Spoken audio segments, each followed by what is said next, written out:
आपका अपना गुरु अमरेंद्र श्रीवास्तव आप सभी का मोस्ट वेलकम करता हूं। उम्मीद करता हूं सारे बच्चे मस्त होंगे, बढ़िया जानदार शानदार लाजवाब पढ़ाई चल रही होगी।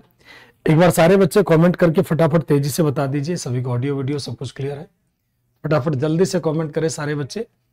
तो स्टार्ट करते हैं। पिछली क्लास में हम लोगों ने इंडस वैली सिविलाइजेशन आपका एंड हो चुका था। आज हम लोग बात करने वाले हैं किस पे, तो वैदिक सभ्यता पर। वैदिक सभ्यता पर चलने से पहले हम लोग बस एक पॉइंट बात करने वाले थे कि सिंधु घाटी सभ्यता का पतन कैसे हुआ। तो सिंधु घाटी सभ्यता का पतन आप लोग क्या मार करोगे, तो क्लाइमेट चेंज की वजह से, किसकी वजह से, जलवायु परिवर्तन की वजह से सिंधु घाटी सभ्यता का क्या हो गया था, पतन हो गया था। पतन क्या हुआ था, बल्कि एक प्लेस से दूसरे प्लेस पूरी जो जनसंख्या थी वो क्या कर गई थी, माइग्रेट कर गई थी। वो क्या कर गई थी प्यारे बच्चों, तो माइग्रेट कर गई थी। मतलब एक जगह से दूसरे जगह क्या कर गई थी, चली गई थी। तो उसको अभी हम लोग लास्ट में थोड़ा सा पॉइंट रहेगा समझ लेंगे। आज हम लोग बात करते हैं कौन से, तो वैदिक सभ्यता पर। कौन सा, तो वैदिक सिविलाइजेशन पे हम लोग बात करते हैं। वैदिक सभ्यता, मुद्दा आता है कि वैदिक सभ्यता के लोग कौन थे, कहां से आए थे, क्या इनका समाज था, क्या इनकी सोसाइटी थी, सारी कुछ बातें हम लोग जानते हैं। सबसे पहले यानी क्या क्या फॉर्मेट होगा वैदिक सभ्यता का। तो सबसे पहले वैदिक सभ्यता के लोग कहां से आए थे, सबसे पहला इनका आगमन कहां से हुआ था, मतलब इनका आगमन कहां से हुआ था, समय तो इनका होगा ही होगा, ठीक। दैट मीन्स इंट्रोडक्शन कह लीजिए। इंट्रोडक्शन यानी क्या, तो वैदिक सभ्यता का परिचय हम लोग देखेंगे। सबसे पहला पॉइंट कि वैदिक सभ्यता के लोग कौन थे। दूसरा पॉइंट, वैदिक सभ्यता के लोग कौन थे। सबसे पहला पॉइंट, इनका आगमन कहां से हुआ था, ठीक। सबसे पहले इनका आगमन कहां से हुआ था,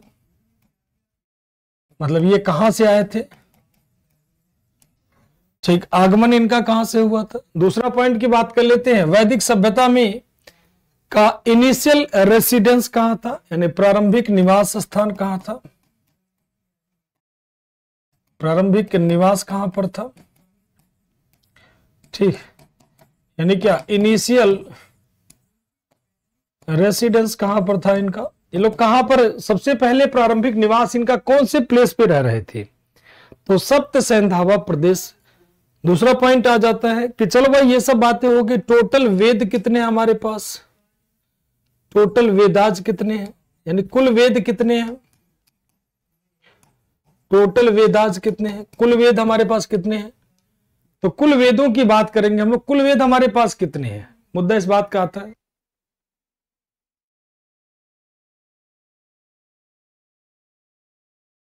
वेद हमारे पास कितने हैं, मुद्दा इस बात का आता है, ठीक। और इनका वर्णन डिटेल, इसका इनका पूरा डिटेल देखेंगे हम लोग, इनका पूरा वर्णन देखेंगे।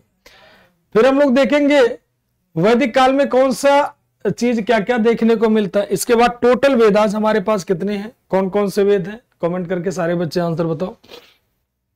इनका वर्णन देखेंगे। उसके बाद हम लोग देखेंगे वैदिक के बाद पोस्ट वैदिक एज देखेंगे हम लोग, यानी क्या, तो पोस्ट वैदिक एज, पोस्ट वैदिक एज देखेंगे।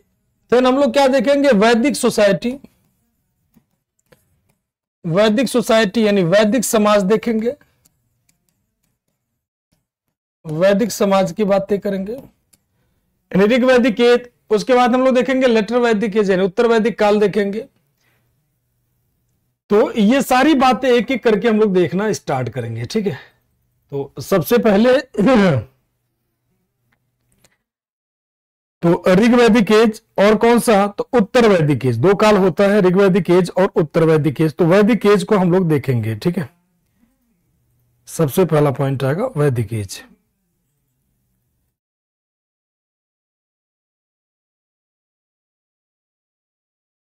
ठीक। तो सबसे पहले क्या देखेंगे, ऋग वैदिक एज और क्या था, उत्तर वैदिक एज। चलो यहां पर दे देते हैं लेटर वैदिक एज।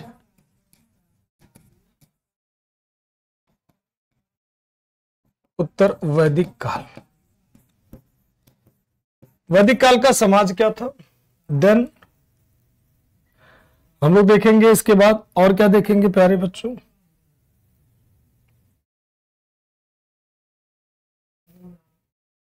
व्हाइट ही रखते हैं थोड़ा सा, फिर उसके बाद ब्लैक कर देंगे, टेंशन नहीं लेना है।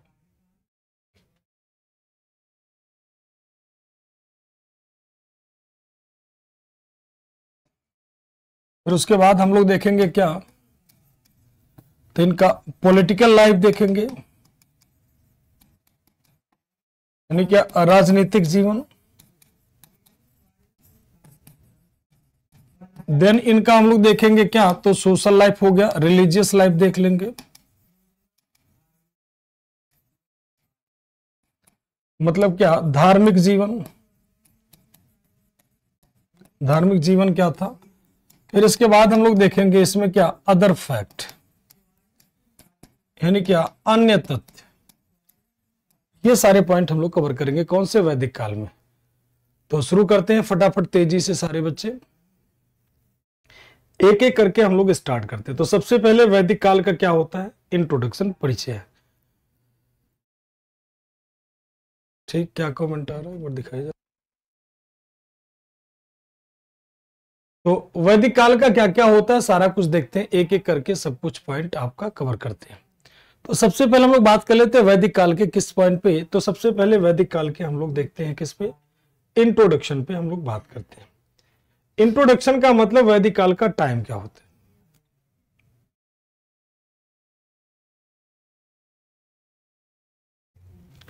टाइम ऑफ वैदिक एज, अगर बात करोगे वैदिक एज की बात करेंगे, जब हम लोग वैदिक कल्चर की बात करेंगे, वैदिक कल्चर की बात करेंगे यानी वैदिक सभ्यता की बात करेंगे, वैदिक सभ्यता की, तो इसका टाइम पीरियड क्या होगा प्यारे बच्चों,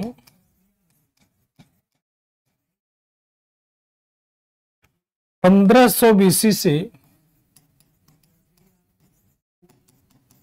कितना 600 बीसी होगा।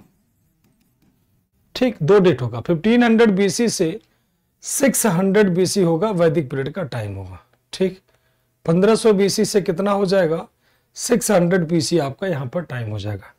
इसे दो भागों में बांट देते हैं हम लोग, एक होगा ऋग वैदिक एज और दूसरा होगा पोस्ट वैदिक एज यानी लेटर वैदिक एज। एक होगा आपका कौन सा, ऋग वैदिक एज, ठीक, यानी क्या ऋग वैदिक काल,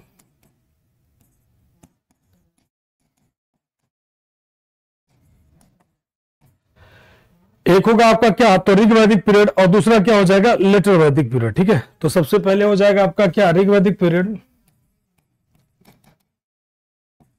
और दूसरा क्या हो जाएगा उत्तर वैदिक पीरियड, लेटर वैदिक पीरियड। ठीक, यानी क्या उत्तर वैदिक काल।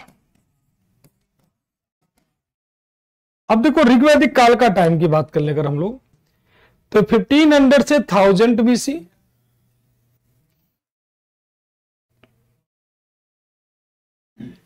ठीक, तो सबसे पहले क्या होगा इसका ध्यान रखना, कितना होगा तो 1000 बीसी से लेकर के कितना, अरे 1500 बीसी से लेकर के कितना हो जाएगा 1000 बीसी, और ये आपका कितना हो जाएगा 1000 बीसी से लेकर के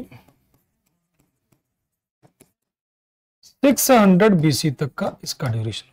ठीक,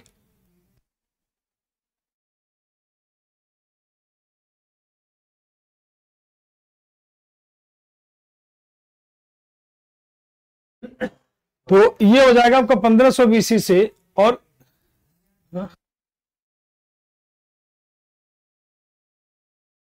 चलिए तो 1500 बीसी से 1000 बीसी, 1000 बीसी से 600 बीसी, दो टाइम होता है आपका वैदिक काल का, दो टाइम पीरियड आपका होता है। ध्यान रखना इसका ईयर आप थोड़ा सा ध्यान रख लीजिएगा, क्योंकि अभी डेट हम आपको और नहीं याद कराएंगे, बस यही याद करना 1500 से 1000 और 1000 से कितना 600 बीसी। अब इसके बाद हम लोग बात कर ले अगर हम लोग, तो सबसे पहला आता आर्य, यानी आर्य कौन होते हैं, आर्य, आर्य का मतलब होता है उत्तम व्यक्ति। तो आर्य लोग कहां से आए थे, ठीक, आर्य का मतलब क्या होता है, आर्य का मतलब होता उत्तम व्यक्ति, यानी क्या, तो उत्तम व्यक्ति अपने आप को उत्तम मानते थे, अपने आप को सुपर मानते थे, उत्तम व्यक्ति मानते थे, मतलब सुपर ऐसे कह लीजिए, मतलब ऐसे कह लीजिए कि अपने आप को उत्तम व्यक्ति मानते थे, या कह लीजिए सर्वश्रेष्ठ व्यक्ति मानते थे, सर्वश्रेष्ठ मानते थे अपने आप को, अपने आप को महान समझते थे, इस तरह से कह लीजिए, मतलब एक अलग अपने आप की छवि कहते थे आर्य। तो आर्य अपने आप को अलग से कहते थे कि भाई हम लोग महान हैं, हम लोग अलग से अपने आप को, ठीक, अपनी एक अलग वैल्यू पर पहुंचाते थे। तो आर्य लोग आए कहां से थे, तो आर्यंस का आगमन कहां से हुआ था। मुद्दा आता है कि आर्य लोग कहां से आए थे, तो कई सारे विचार आते हैं, ध्यान से देखिएगा।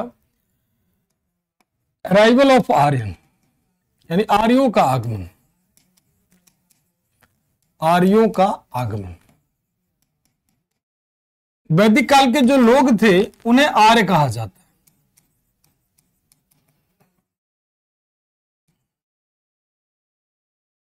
ठीक, अब इसमें कई सारे मत आते हैं। जैसे एक मत आता है बोगज कोई अभिलेख, एक मत आता है क्या, बोगज कोई अभिलेख। सभी के अलग अलग इंस्क्रिप्शन होते हैं। एक होता है मैक्स मूलर के अकॉर्डिंग, तो according to Max Muller, according to Max Muller, Max Muller कहते हैं कि आर्य कहां से आए थे। मैक्स मूलर के अनुसार, मैक्स मूलर के अनुसार ये लोग कहां से आए थे, तो इनका आगमन होता है कौन से प्लेस से, सेंट्रल एशिया से। मतलब आर्य जो वैदिक काल के लोग थे उन्हें आर्य कहते थे। ये कहां से आए थे, तो कुछ विद्वानों का मानना है कि ये लोग कहां से आए थे, तो इनका आगमन हुआ था कहां से, तो सेंट्रल एशिया से। कहां से, तो सेंट्रल एशिया से, यानी कहां से, तो मध्य एशिया से। मध्य एशिया से इनका आगमन हुआ था, ध्यान रखना। कहां से, तो मध्य एशिया से। ठीक, कहां से आगमन हुआ था, तो मध्य एशिया से। हाँ, नोट कर लेना है, पूरा नोट करना है हरिकेश जी, सभी को नोट करना है, ध्यान रखना है। वहीं पर बाल गंगाधर तिलक के अनुसार,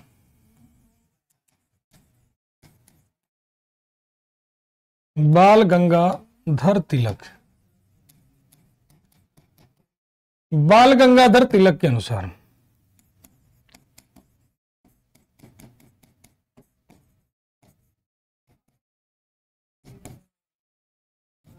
बाल गंगाधर तिलक के अनुसार ये लोग कहां से आए थे, तो इनका आगमन हुआ था कहां से, तो आर्कटिक रीजन।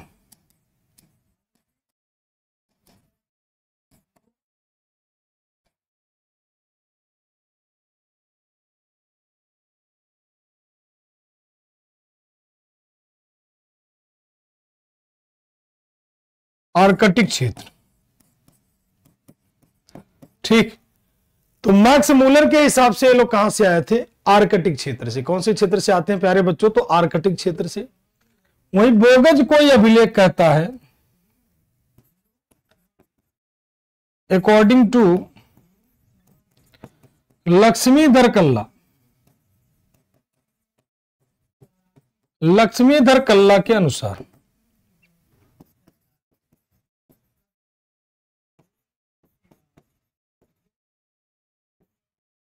लक्ष्मीधर कल्ला के अनुसार ये कहां से आते हैं, तो ध्यान रखना जम्मू एंड कश्मीर से। कहां से, जम्मू और कश्मीर से। जम्मू कश्मीर या हिमालयी क्षेत्र कह लीजिए। तो सभी के अलग अलग मत है कि यार लोग मतलब कुल मिला के भारत से नहीं आए थे। और यहीं पर बोगज कोई अभिलेख क्या कह रहा है, बोगज कोई अभिलेख, अब इसको पूरा डिटेल में और समझाएंगे। 1400 बीसी का है, ध्यान रखना 1400 बीसी का है। ये कहां पर है, तो टर्की में। कहां पर है प्यारे बच्चों, तो टर्की में। कहां पर, तुर्की में। यहां पर 4 वैदिक गॉड मिलते हैं। यहां पर क्या मिलता है, तो नेम ऑफ वैदिक गॉड, नेम ऑफ वैदिक गॉड्स, वैदिक देवताओं के नाम, वैदिक देवता का नाम, देवता का नाम। वैदिक देवता का नाम कौन हो जाएगा, तो इंद्र मित्र नासत्य वरुण, इंद्र मित्र, इंद्र मित्र नासत्य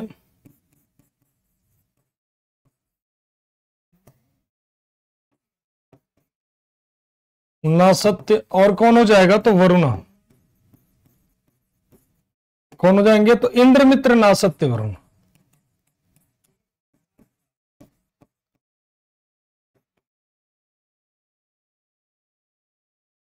नासत्य वरुण, इंद्र मित्र नासत्य वरुण, ये सिद्ध करता है। हाँ शिवम जी, उस दौरान में जो लोग थे माइग्रेट करके चले गए थे, उस दौरान में कोई बढ़िया संस्कृति डेवलप नहीं होती है। ठीक है, हाँ उस दौरान कोई बढ़िया संस्कृति डेवलप नहीं होती है। ठीक, तो इंद्रमित्र नासत्य वरुण, इससे पता चलता है कि ये लोग कौन से, तो ये बोगज कोई अभिलेख आप देख लीजिए, यहां पर है प्यारे बच्चों, ये है बोगज कोई अभिलेख। अब इनका इनिशियल रेसिडेंस कहां पर था? ठीक, इनका इनिशियल रेसिडेंस कहां पर था, ध्यान रखना कि इनका इनिशियल रेसिडेंस की बात कर लेते हैं। इनका इनिशियल रेसिडेंस कहां पर था?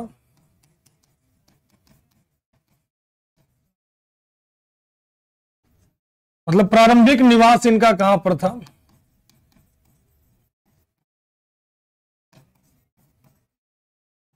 प्रारंभिक निवास इनका कहां पर होगा?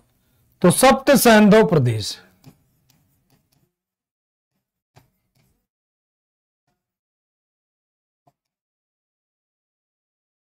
कहां पर हो जाएगा? तो सप्त सैंधव प्रदेश।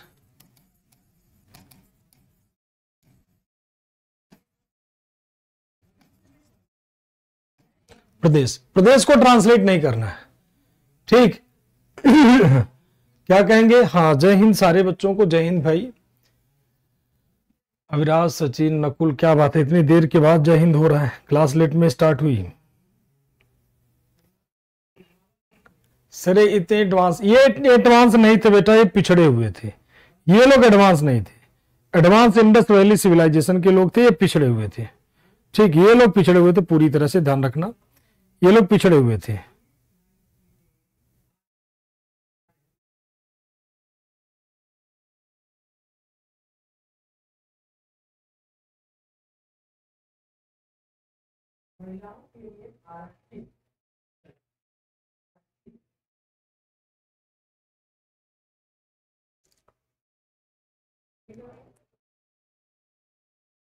चलिए ठीक, अच्छा इंग्लिश क्लास चल रही थी, कितने बजे तक इंग्लिश क्लास चलती है आप लोगों की? 3 बजे तक ही चलती होगी ना? 3 बजे के बाद चल रही है क्या इंग्लिश की क्लास? कितने बजे तक इंग्लिश क्लास चलती है?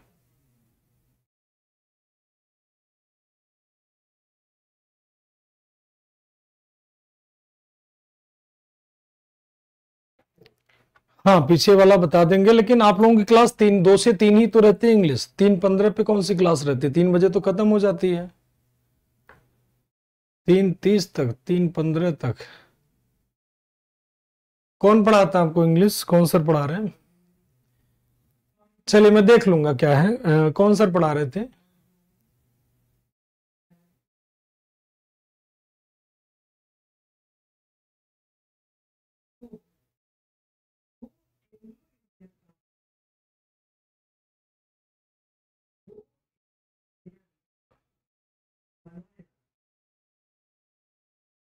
ठीक है, मैं एक बार बात करता हूं, ठीक है। चलो चलो देखते हैं, तो इनका प्रारंभिक निवास स्थान कहां पर था, कौन से प्रदेश में? तो सप्त सैंधव प्रदेश। ठीक है, कौन सा प्रदेश था? तो सप्त सैंधव प्रदेश था, ध्यान रखिएगा, सप्त सैंधव प्रदेश इनका इनिशियल रेसिडेंस था। अब इसको देखते हैं हम लोग मैप के थ्रू। जैसे देखो ये प्यारा हम लोगों का इंडिया दिख रहा होगा, ये हम लोगों का प्यारा इंडिया आपको दिख रहा होगा। यहां पर इंडिया के जस्ट बगल में आप जाओगे तो यहां पर कौन सा देश है? पाकिस्तान है। पाकिस्तान के बाद इधर जाओगे तो कौन सा देश हो जाएगा? अफगानिस्तान। ऐसे ऐसे आगे बढ़ते जाओगे, ठीक है। तो इधर में आ जाओगे तो यहीं पर एक प्लेस हो जाएगा टर्की। क्या हो जाएगा? टर्की, यानी कौन सा? तो तुर्की। ठीक, तुर्की में जो बोगज कोई अभिलेख है वो कब का है? 1400 बीसी का, 1400 बीसी का है। यहां पर एक नदी बहती है, यहां पर एक नदी है जो ऐसे निकलती है, ऐसे ऐसे आती है, ठीक है। और वो नदी कौन सी है? तो इंडस रिवर, ठीक है। कौन सी रिवर आती है? तो इंडस रिवर, ठीक है। कौन सी रिवर आती है? तो इंडस रिवर, यानी सिंधु नदी आती है, ध्यान रखना। कौन सी नदी आती है? तो सिंधु नदी, ठीक है। कौन सी रिवर होती है? तो इंडस रिवर होती है। इंडस यानी कौन सी? तो सिंधु नदी, सिंधु नदी होती है, इंडस रिवर, ठीक है। तो अब कई सारे लोगों का अलग अलग विचार है, ठीक।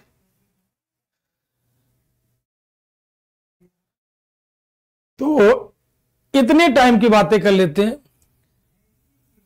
अब यहां से टर्की से जब ये क्षेत्र आता है, यहां से ये लोग आते हैं, यहां से ध्यान रखना, यहां से ये लोग आते हैं जो टर्की के इस जोन से, यहां से ऐसे माना जाता है कि ये लोग यहां से आए होंगे, मतलब एक विचार है, एक थॉट है, यहां पर यहां से मिल करके आए होंगे, ऐसे आए होंगे। तो यहां से जब आए होंगे तो इनिशियल रेसिडेंस ये इसी पंजाब के क्षेत्र को बना रहे थे। पंजाब कितनी नदियों को मिला करके बनाया गया? तो 5 नदी, उसमें 2 नदी आप और ऐड कर दीजिए, सरस्वती नदी और कौन सा? तो इंडस रिवर। कितने हो गए? तो 7 नदी। 7 को संस्कृत में कहते हैं क्या? सप्त। 7 को संस्कृत में क्या कहते हैं? सप्त।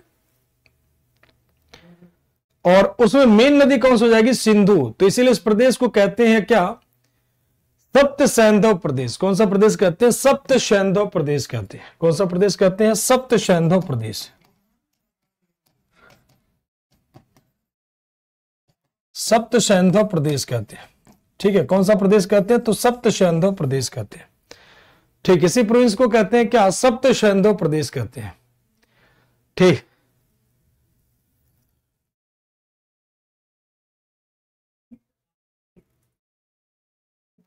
तो कौन सा प्रदेश कहते हैं? सप्त सैंधव प्रदेश कहते हैं। इसी प्रदेश को कहा जाता है कौन सा? सप्त सैंधव प्रदेश। तो इनिशियल रेसिडेंस आर्य लोग यहीं से आए थे। ठीक है, तो ये बोगस कोई अभिलेख वाला जो है माना जाता है। आपके एग्जाम में रहेगा कि आर्य लोग कहां से आए थे, तो आप आंसर मार्क करिएगा कहां से? तो मध्य एशिया से। और अगर ये नहीं मिलेगा तो आप मार्क कर दीजिएगा आर्कटिक से, जो कि विचारधारा देते हैं कौन? तो आपके विचारधारा देते हैं कौन? आर्कटिक वाला बाल गंगाधर तिलक। लक्ष्मीधर कल्ला कहते हैं जम्मू एंड कश्मीर से। और बोगस को यह अभिलेख में इन 4 देवताओं का नाम मिलता है, इंद्र, मित्र, नासत्य, वरुण। तो कुल मिलाकर के कहा जा सकता है कि वैदिक काल के आर्य लोग भारत के नहीं थे। ठीक, सबसे पहला पॉइंट आ जाता है। अब इसमें तीसरा पॉइंट आता है। ये 3 पॉइंट हम लोग इसमें कवर कर चुके हैं कि इनका आगमन कहां से हुआ, निवास कहां हुआ। अब टोटल वेद हमारे पास कितने हैं? टोटल वेद कितने हैं? फटाफट बताएं सारे बच्चे, टोटल वेद कितने हैं? अब बात कर लेते वेद, यानी क्या? वेदा। वेद किससे? तो विद से। वेद विद शब्द से बना है, विद शब्द से बना है। वेद विद शब्द से लिया गया है, विद शब्द से लिया गया है, जिसका अर्थ होता है, जिसका अर्थ होता है क्या? तो ज्ञान। ठीक, विद शब्द से लिया गया, जैसे पुरातत्वविद, पुरातत्व का ज्ञान रखने वाला। ठीक ठीक, तो विद शब्द से लिया गया, मतलब वेद जो है विद से लिया गया। विद का अर्थ क्या होता है? नॉलेज। विद मीन्स क्या होता है? नॉलेज। किससे लिया गया? विद वर्ड से लिया गया, विद वर्ड से लिया गया। विद मीन्स क्या होता है? नॉलेज। विद मीन्स क्या हो गया? नॉलेज, यानी ज्ञान से लिया गया। विद का मतलब हो गया नॉलेज, जैसे पुरातत्वविद कहते हैं। ठीक, कौन सा कहते हैं? पुरातत्वविद। टोटल कितने हैं? टोटल वेद की बात करोगे तो टोटल 4 वेद है। टोटल कितने हैं? तो 4 वेद आज है। कौन कौन से वेद हैं भाई? तो ऋग्वेद। कौन सा वेद हो जाएगा? तो ऋग्वेद। दूसरा आपका कौन सा हो जाएगा? यजुर्वेद।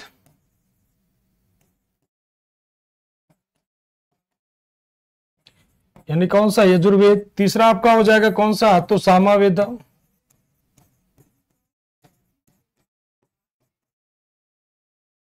यानी कौन सा? तो सामवेद। चौथा आपका हो जाएगा कौन सा? तो अथर्ववेद।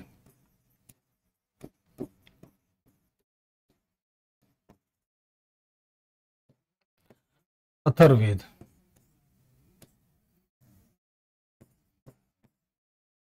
तो टोटल वेद आपके हो जाएंगे कितने? तो 4 वेद।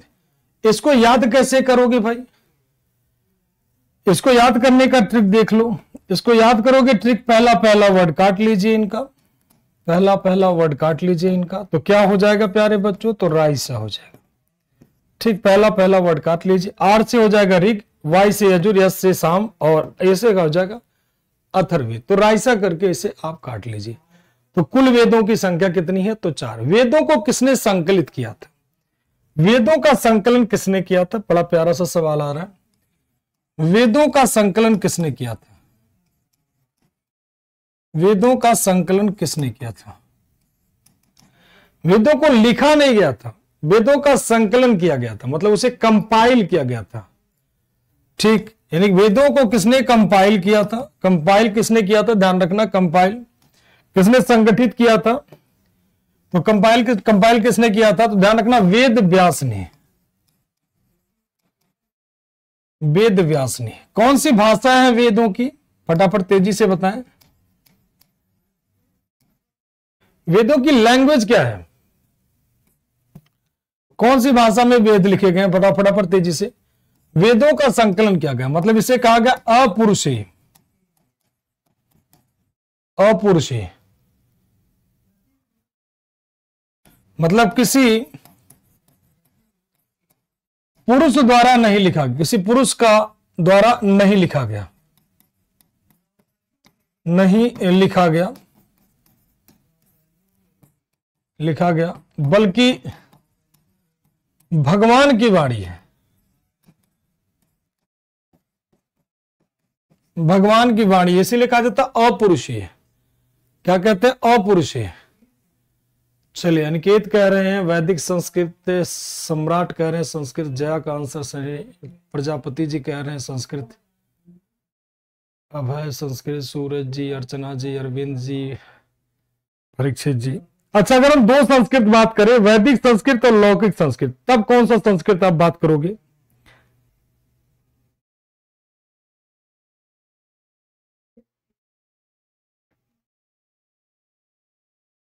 ठीक,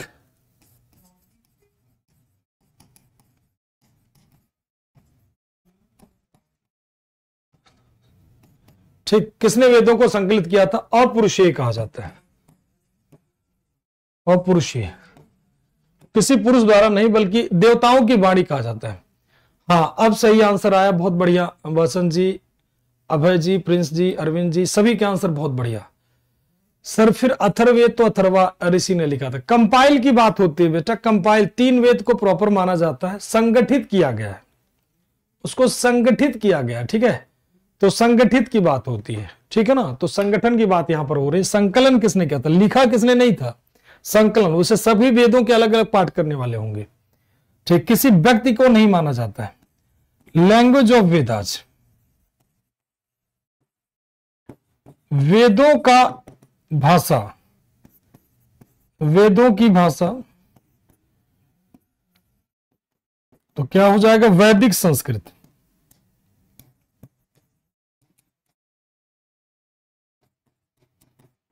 क्या हो जाएगा? तो वैदिक संस्कृत। वैदिक संस्कृत कौन सी भाषा हो जाएगी? तो वैदिक संस्कृति में लिखा जाएगा क्या? तो वेदास। ठीक, लौकिक संस्कृति जो आज हम लोग प्रयोग करते हैं, जैसे द हिंदू मैगजीन पढ़ते हो ना, तो काफी कठिन होता है, तो उसको आसान बना दिया जाए, तो आसान बनाने के लिए कौन से संस्कृत प्रयोग करते हैं? तो लौकिक संस्कृत, तो जिसमें लिखा गया उसे कहते हैं वैदिक संस्कृत। अब आते हैं, सबसे पहले बात करते हैं ऋग्वेदा। कौन सा प्यारे बच्चों? तो ऋग्वेद। अब ऋग्वेद के पाठ करने वाले कौन थे भाई? रिसाइटेड बाई, ठीक, कौन करते हैं? तो पाठ करने वाले तो होत्रा या होत्री, होत्रा या इन्हीं को कहते हैं होत्री, होत्रा या होत्री, ठीक, इसके पाठ करने वाले होत्रा या होत्री।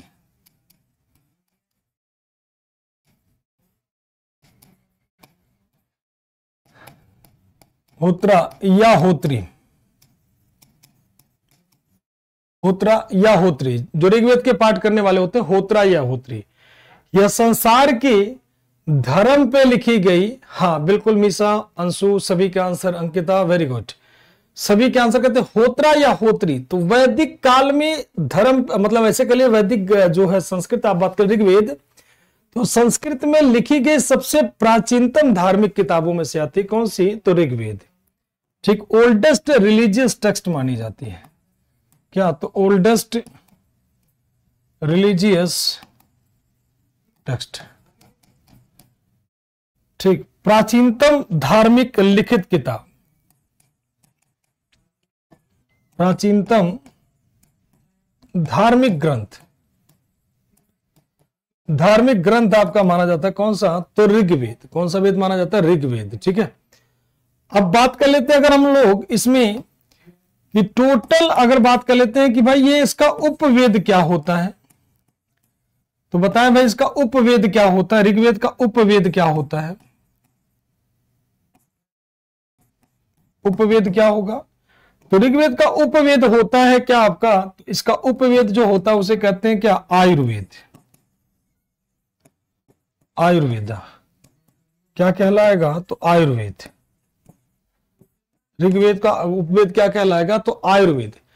धनुर्वेद नहीं, धनुर्वेद जो होता है वो आपका यजुर्वेद का होता है बेटा, ठीक है। टोटल मंडल कितने होंगे भाई, टोटल मंडल कितने होंगे, कुल मंडल कितने होंगे, तो 10। टोटल मंडल कितने हो जाएंगे, 10।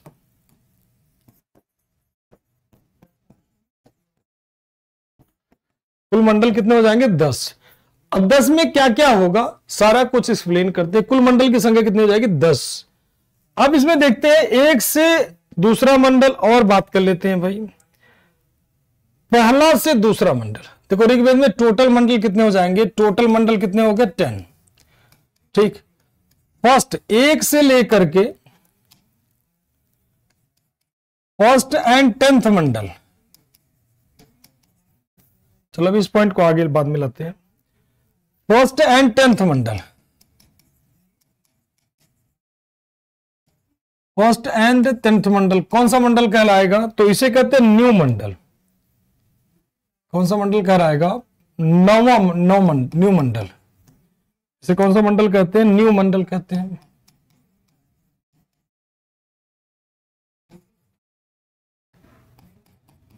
एट एंड 9 मंडल ये आपका कहलाएगा क्या, तो मिक्स मंडल कहलाता है।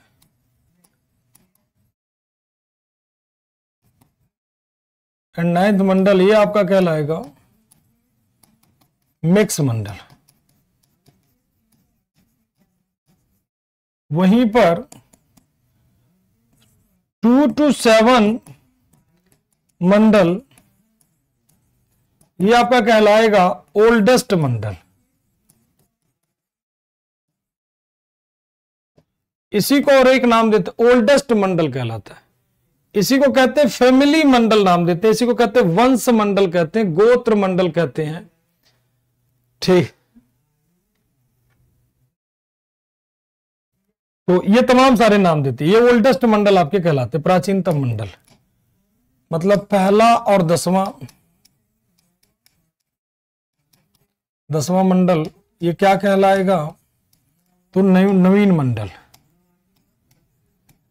अब आप हमें एक बात बताओ कि 10वां तो नया समझ में आता है, पहला मंडल कौन सा जो दूसरा मंडल हो जाता है, ये पहला वाला नवीन मंडल क्यों कहते हैं, पहला वाला नवीन मंडल क्यों कहते हैं। आप लोग कमेंट करके बताइए कि पहला वाला नवीन मंडल क्यों कहते हैं। ठीक, पहला मंडल नवीन मंडल क्यों कहलाता है, आप लोग कमेंट करके बताइए पहला मंडल नवीन मंडल क्यों कहलाता है। 8वां और 9वां, 8वां और 9वां मंडल क्या कहलाएगा बेटा, तो मिश्रित मंडल कहलाता है। कौन सा मंडल कहलाएगा, तो मिश्रित मंडल।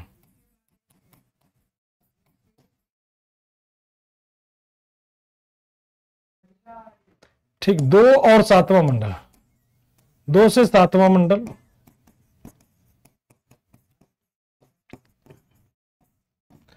2 से 7वां मंडल कौन सा कहलाता है, तो प्राचीनतम मंडल।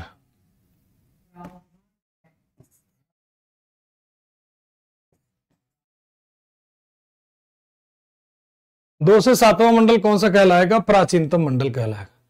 सर ये मंडल क्या होता है, मंडल का मतलब हो गया अध्याय। जैसे मान लीजिए एक अध्याय होता है ना, एक चैप्टर होता है ना, चैप्टर 1, चैप्टर 2, चैप्टर 3, तो इस तरह से। ठीक है, अब जैसे मान लीजिए 4 बच्चे हैं, 4 बच्चों को अलग अलग काम दिया गया।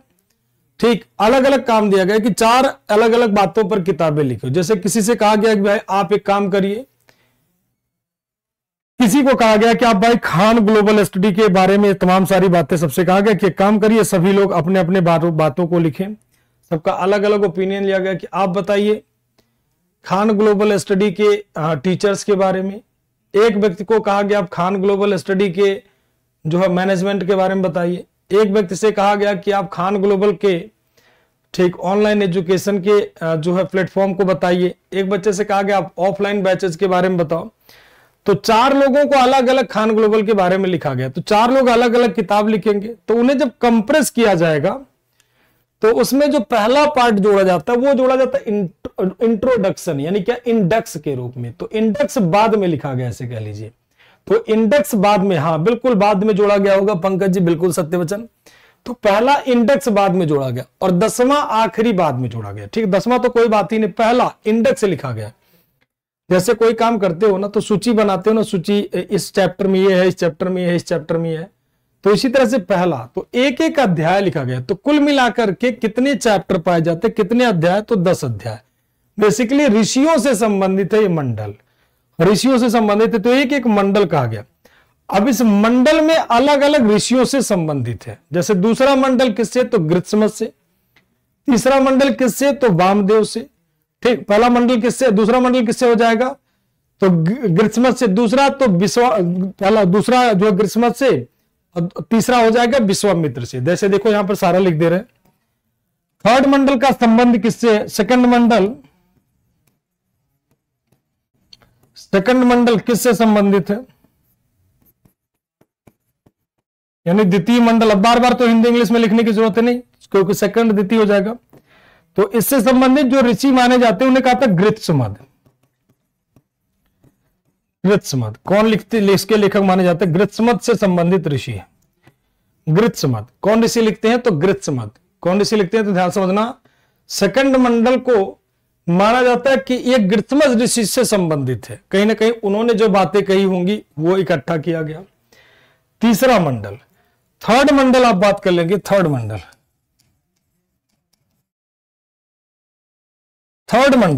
यानी कौन था, तो तीसरा मंडल।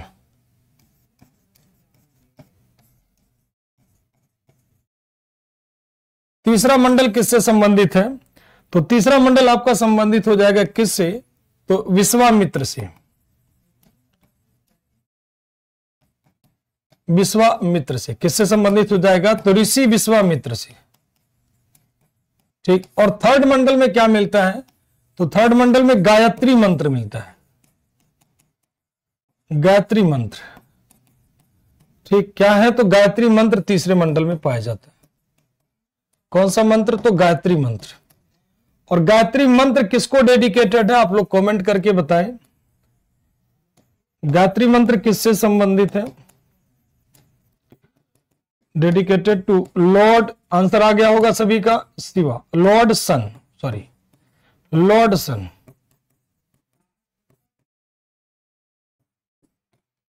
भगवान सूर्य से संबंधित है। ठीक, हाँ,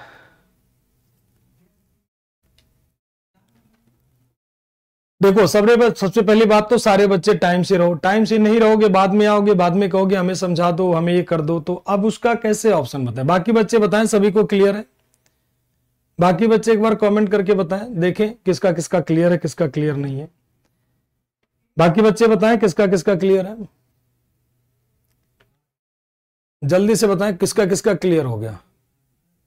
ऋग्वेद के लेखक कौन थे, ऋग्वेद में कितना चैप्टर है, टोटल अध्याय 10 मंडल है। 10 मंडल से बता रहे हैं, पहला मंडल, दूसरा मंडल, तीसरा मंडल बता रहे हैं। चलिए, अर्चना का क्लियर, अंशु का क्लियर, अनिकेत जी का क्लियर, पंकज जी का क्लियर, बच्चन जी का क्लियर, अभय जी का क्लियर, राहुल जी का, हेयर जी का, धीराज जी का, आराधना जी का, अग्नि जी का, आर्यन जी का, ठीक, करण जी का, प्रिंस जी का, विक्रम जी का, हंसराज जी का, अरविंद जी का, मिल्टन जी का, रोशनी साहू का, राहुल जी का, इन्फिनिटी प्रजापति का, ऋषभ जी का, जया जी का। अब बताओ भाई, अब आप हमें एक बात बताओ, आपके सामने नाम ले रहे हैं, आपके सामने नाम ले रहे हैं, अगर आप टाइम से रहोगे, सारे बच्चे समझ लो, तो ऐसी कोई लाइन नहीं जो मैं लिखने के बाद समझाता नहीं हूं। एक सिंगल लाइन भी ऐसी नहीं मिलेगी बेटा कि अगर मैं लिख रहा हूं विश्वामित्र तो जरूर बताऊंगा विश्वामित्र कौन थे। एक भी लाइन अभी तक जितनी हिस्ट्री पढ़ाई है बिना समझाए नहीं जाता हूं। तो कोशिश करो टाइम से रहो, ठीक, टाइम से सारे बच्चे रहो। अगर फिर भी कोई चीज रहे तो आप बता दो कि सर ये पॉइंट दोबारा रिपीट कर दीजिए। ठीक, क्लियर है। अगर कोई चीज आपको क्लियर नहीं हो रही तो आप लोग जरूर पूछें कि सर एक बार दोबारा रिपीट कर दीजिए। ठीक, थोड़ा प्यार से कहोगे तो अच्छा लगेगा। चलिए आते हैं, कोई बात नहीं, अगर आपको एक बार दोबारा समझा दे रहे, बस कोशिश करिए सब लोग टाइम से रहने का, क्योंकि इसमें क्या होगा, बार बार एक ही चीज को समझाऊंगा तो जो बच्चा शुरू से जुड़ रहा है उसका क्या अर्थ रहेगा, फिर तो पूरा बार बार समझाना पड़ेगा। देखो ऋग्वेद हम पढ़ रहे हैं, ऋग्वेद के पाठ करने वाले ऋषि क्या कहलाते थे, तो होत्र ऋषि कहलाते हैं, होत्रा ब्राह्मण कहलाते हैं। वेद सभी ब्राह्मण नहीं पढ़ते थे, वेद को पढ़ने वाले ब्राह्मणों को कहा जाता था वेद पाठी ब्राह्मण। ध्यान से सुनना। अब सबसे प्राचीनतम धार्मिक ग्रंथ कौन सा माना जाएगा हम लोगों का, तो ऋग्वेद माना जाएगा। कौन सा वेद माना जाएगा, ऋग्वेद, ठीक है ना। दूसरा उपवेद कहेंगे तो कौन सा वेद हो जाएगा, आयुर्वेद, ठीक है। उपवेद हो जाएगा कौन सा, तो आयुर्वेद, ठीक। तो कौन सा वेद हो जाएगा प्यारे बच्चों, आयुर्वेद। उसके बाद बात कर ले टोटल मंडल कितने हो जाएंगे। मंडल का मतलब इतनी बार बता चुका हूं कि अध्याय होता है, चैप्टर होता है, ठीक, इस तरह से कह लीजिए, ऋषियों से संबंधित है। पहला और 10वां मंडल कौन सा, नवीन मंडल। सबको अलग अलग लेखन का काम दिया गया, अलग अलग ऋषियों को, कि बताया गया कि भाई आप बताइए। तो पहला मंडल इसका इंट्रोडक्शन है और 10वां मंडल कंक्लूजन है, और कंक्लूजन के साथ कई सारी चीजें और ऐड कर दी गई इसमें। 8वां और 9वां मंडल मिक्स मंडल कहलाता है, मिश्रित, मतलब उसमें सब कुछ है, खिचड़ी बना पड़ा है। दूसरा और 7वां मंडल सबसे प्राचीन मंडल माना जाता है ऋग्वेद का, कि सबसे पहले दूसरा और 7वां लिखा गया होगा। और फिर से भाई दूसरा और 7वां सबसे पहले लिखा गया, तो पहला कौन है, तो इंट्रोडक्शन नहीं जोड़ा गया, तब बाद में उसे लिखा गया, ठीक। और दूसरा मंडल के अगर पूछोगे दूसरा मंडल से संबंधित कौन से ऋषि से संबंधित है दूसरा मंडल, तो गृत्समत ऋषि से संबंधित है। तीसरा मंडल किससे है, तो वामदेव से। कुल जानते हो ना, गोत्र जानते हो ना, गोत्र कहते ना तुम कौन से गोत्र के हो, कोई कहता हम भारद्वाज कुल के हैं, कोई कहता हम गृत्समत कुल के हैं, कोई अलग अलग कुल बताता है, तो इसीलिए इसे फैमिली मंडल भी कह सकते हो आप। तीसरा मंडल जो हम लोगों का गायत्री मंत्र है, वो कौन से कहां पर मिलता है, आपसे पूछे गायत्री मंत्र कहां पर मिलता है, पहली बार गायत्री मंत्र कहां मिलेगा, तो गायत्री मंत्र हमारे ऋग्वेद से लिया गया है। ऋग्वेद के कौन से मंडल से लिया गया है, ये मैं आपको बता दूं, कौन सा, तो तीसरा मंडल। अब इसी को घुमा करके पूछता है थोड़ा सा आपके एग्जाम में कि गायत्री मंत्र के लेखक कौन माने जाते हैं, तो गायत्री मंत्र के लेखक माने जाएंगे कौन, विश्वामित्र जी। कौन माने जाएंगे, तो विश्वामित्र गायत्री मंत्र के लेखक माने जाएंगे। कि किससे संबंधित है, तो भगवान सूर्य से। और एक बात और जान लेना, गायत्री मंत्र कभी आधा मत गाना, पूरा गाना। जैसे कहते हैं ना, ओम भूर्भुवः स्वः तत्सवितुर्वरेण्यं भर्गो देवस्य धीमे धियो यो न प्रचोदयात्। जैसे आपसे कोई बच्चा कहता है अस्सलाम वालेकुम, तो आप क्या कहते हो, वालेकुम अस्सलाम, उस पूरी लाइन को कंप्लीट किया जाता है। जैसे आपसे कोई बोलता है जय हिंद प्यारे बच्चों, तो आपका स्टेटमेंट क्या रहता है, जय हिंद सर, ठीक। क्यों रहता है, क्योंकि उसे कंप्लीट किया जाता है। जैसे आपसे कोई कहता है, ठीक, जो बोले सो निहाल, तो आप आंसर में क्या देते हो, सत श्री अकाल, इस तरह से कहते हो ना, तो पूरा कंप्लीट किया जाता है। दोष माना जाता है, आप मानोगे तो दोष, नहीं मानो तो कोई बात ही नहीं फिर तो, ठीक। तो गायत्री मंत्र भी पूरा गाया जाता है। अब आते हैं ऋग्वेद का चौथा मंडल, ऋग्वेद का 4th मंडल। क्लियर हो गया बेटा, जिसका भी सवाल था, 4th मंडल ऑफ ऋग्वेद। चौथा मंडल किससे संबंधित है,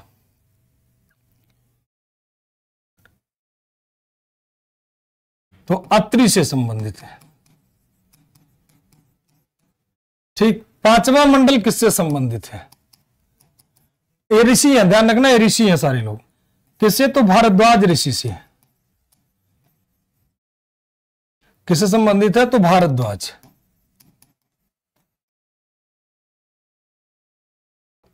भारद्वाज का नाम सुना होगा, बहुत सारे ऋषि लोग हैं, बहुत सारे लोग हैं जो भारद्वाज कुल के कहते हैं। देखो हम भारद्वाज कुल के ब्राह्मण हैं, कहते ना हम भारद्वाज कुल के, कुल जो होता है ना, कहते कौन से कुल के ब्राह्मण हो भाई, तो कोई कहता हम कान्य कुब्ज ब्राह्मण है, तो कोई कहता हम भारद्वाज कुल के ब्राह्मण है, तो भारद्वाज से। छठा जो होता है,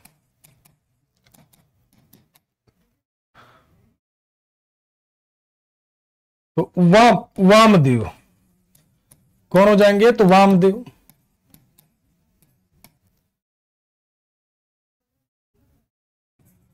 सातवां मंडल किससे संबंधित हो जाएगा, तो वशिष्ठ से।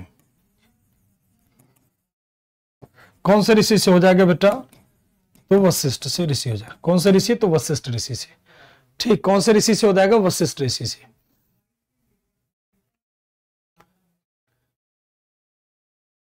क्या सर ब्राह्मण भारत के नहीं है?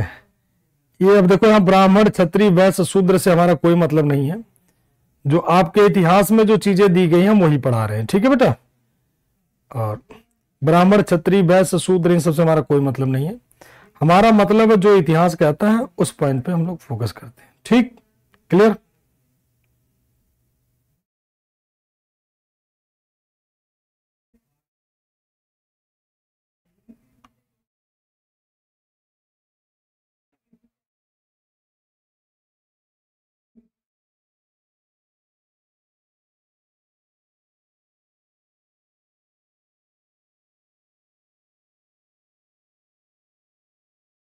चलिए,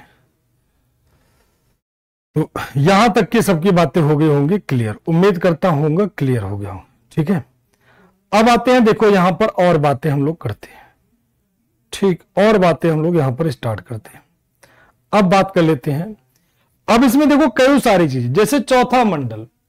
चौथा मंडल में बेसिकली क्या पाया जाता? तो चौथा मंडल प्रॉपर कृषि से संबंधित है। तो चौथा मंडल है तो कृषि से संबंधित है। आपसे अगर कभी पूछ भी ले कि एग्रीकल्चर कहां पाया जाता है, तो कृषि तो चौथे मंडल में पाया जाता है। एग्रीकल्चर आपका पाया जाता है कौन से? चौथे मंडल में। तो इतना डेप्थ में नहीं जाता है। तो 2 से 7वां मंडल। अब बात कर लेते हैं, ये तो हो गया मंडल, अलग अलग चैप्टर की बात कर लेते हैं। 8वां मंडल हो गया। तो ऋग्वेद में कितने सूक्त है? तो कितने सूक्त है टोटल? तो 10,552। टोटल सूक्तों की संख्या कितनी है? टोटल सूक्त, टोटल हिम्स, कुल सूक्तों की संख्या, कुल सूक्त कितने हो जाएंगे? तो 10,552। इतने सूक्तों की संख्या हो जाएगी। टोटल ऋग्वेद में इतने सूक्तों की संख्या हो जाएगी। ठीक, अब ऋग्वेद के बाद अगला कौन सा वेद आ जाता है? ठीक, ऋग्वेद के बाद अगला कौन सा वेद आ जाएगा? तो अगला वेद आ जाएगा ऋग्वेद के बाद आपका हो जाएगा कौन सा? तो यजुर्वेद। यजुर मीन्स क्या होता है? यजुर्वेदा का मतलब क्या होगा? तो यजुर्वेद क्या है? यजुर्वेद क्या है? तो बुक ऑफ सैक्रिफिशियल प्रेयर, यानी क्या इसे कहते हैं? Book of sacrificial prayer. ठीक, मतलब किस चीज का किताब हो जाएगा यजुर्वेद? तो book of sacrificial prayer. Sacrificial prayer का मतलब हो गया यज्ञ के प्रार्थना की किताब। किस चीज की किताब हो जाएगी? तो यज्ञ के प्रार्थना की किताब।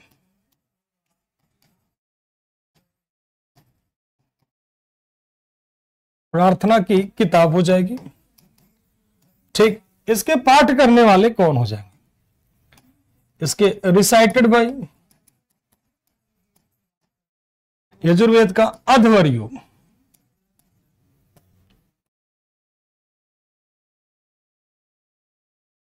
कौन हो जाएंगे? अध्वर्युज।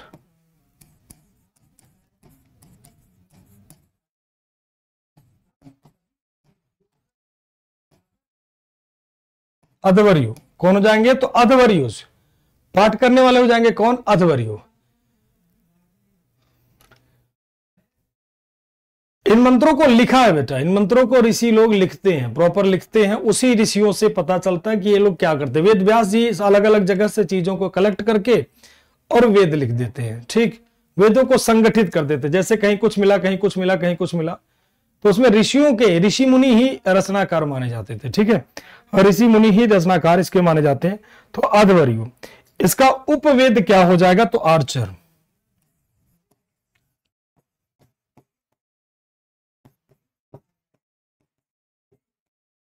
इसका उपवेद क्या हो जाएगा? तो आर्चर, यानी क्या? धनुर्वेद। धनुर्वेद यह किससे रिलेटेड हो जाएगा? तो यज्ञ से रिलेटेड हो जाएगा। ध्यान रखना, यज्ञ से संबंधित एकमात्र, एक यज्ञ से संबंधित कुछ भी पूछेगा तो आपको मार्क करना है क्या?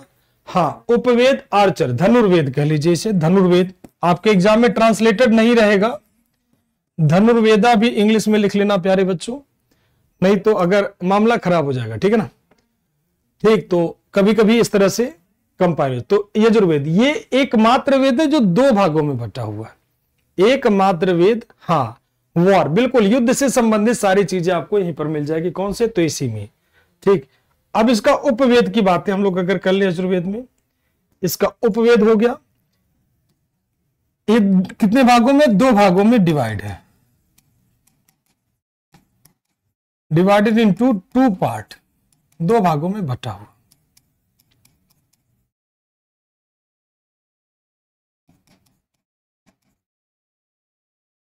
दो भागों में बटा है। कौन कौन सा? तो पहला हो जाएगा कृष्ण यजुर्वेद,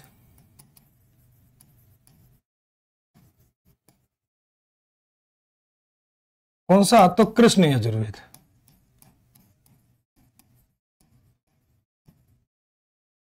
और दूसरा हो जाएगा आपका कौन सा? तो शुक्ल यजुर्वेद।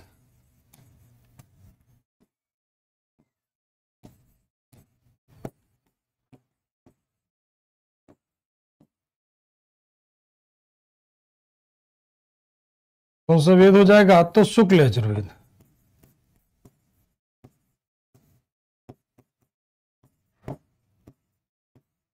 कृष्ण यजुर्वेद और क्या हो जाएगा? शुक्ल यजुर्वेद।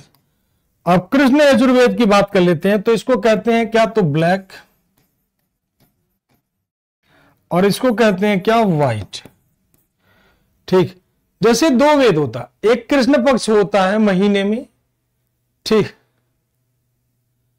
ठीक, एक शुक्ल पक्ष होता है और एक कृष्ण पक्ष होता है। 15 दिन शुक्ल पक्ष होता है और 15 दिन कौन सा पक्ष होगा प्यारे बच्चों? तो शुक्ल पक्ष। कृष्ण यजुर्वेद आपका किसमें लिखा रहेगा? तो प्रोज में लिखा रहेगा, यानी किसमें? प्रोज में, यानी किसमें? तो गद्य में लिखा रहेगा। और शुक्ल यजुर्वेद किसमें है? तो पोएट्री में। किसमें? तो पद्य में। एकमात्र वेद ऐसा है जो गद्य में लिखा गया, एकमात्र वेद है, ठीक, एकमात्र वेद है जो किसमें लिखा गया? तो ध्यान रखना, गद्य में लिखा गया है, नहीं तो बाकी गद्य और पद्य दोनों भाषा में लिखे गए, बाकी सारे वेद आपके किसमें? तो पोएट्री में। ठीक है, तो एकमात्र वेद जो लिखा गया किसमें? गद्य और पद्य में है। ठीक, शुक्ल यजुर्वेद को एक और नाम दिया जाता है वाजसनेयी संहिता भी कहते हैं, मतलब शुक्ल यजुर्वेद इसका अनदर नेम वाजसनेयी संहिता, इसी को कहा जाता है वाजसनेयी संहिता।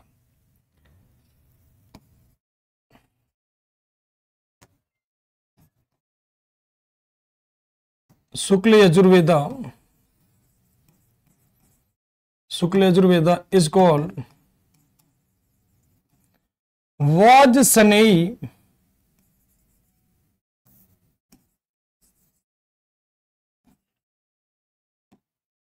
वाजसनेयी संहिता।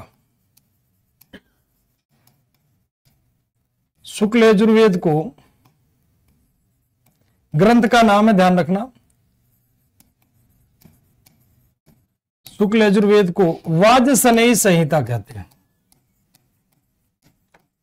वाजसनेयी संहिता। अब इसको देखो ध्यान से, संहिता कहते हैं।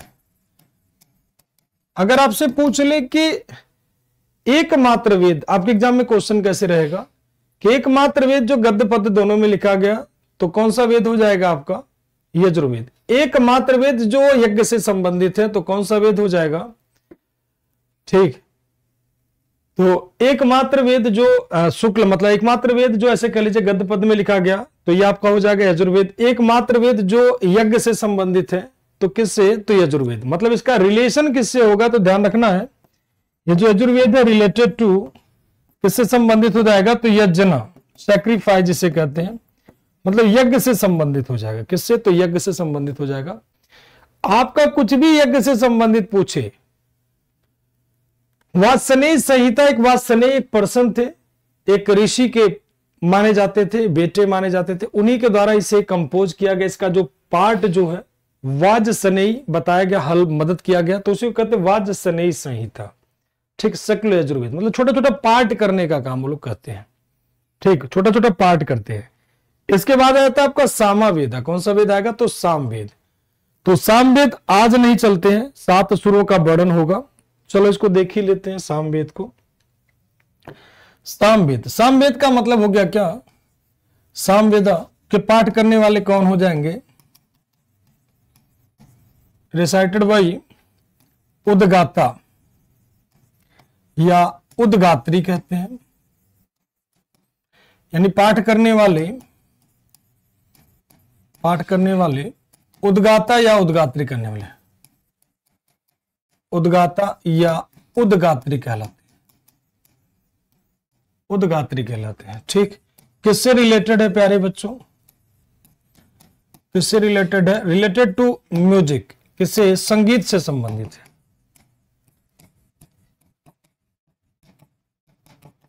ठीक, इसका उपवेद क्या होगा? गंधर्व वेद। इसका उपवेद क्या होगा? तो इसे कहते हैं गंधर्व वेद। गंधर्व क्या? गंधर्व। और गंधर्व नहीं मिलेगा तो ध्यान रखना म्यूजिक मार्क कर देना। म्यूजिक यानी क्या? संगीत। ठीक, और इसके संबंधित बात कर लेते हैं। इसे कहते हैं mother of Indian classical music. Mother of Indian classical music,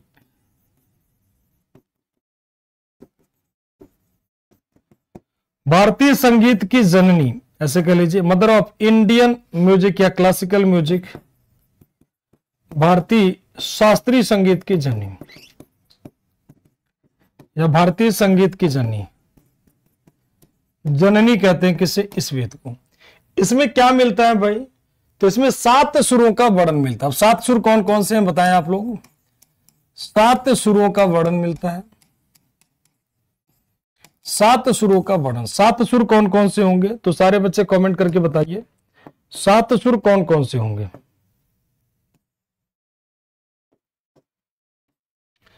इसमें 7 सुरों का वर्णन मिलता है।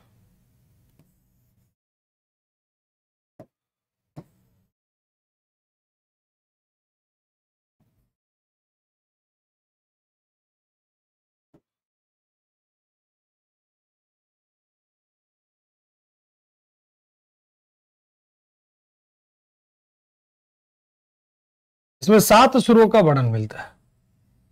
7 सुर क्या क्या हैं बताएं सारे बच्चे? तो सा, रे, गा, मा, प, दा है कि धा है?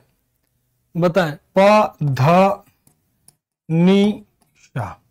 सारे गामा पद नी सा। सा से शुरू करते हैं।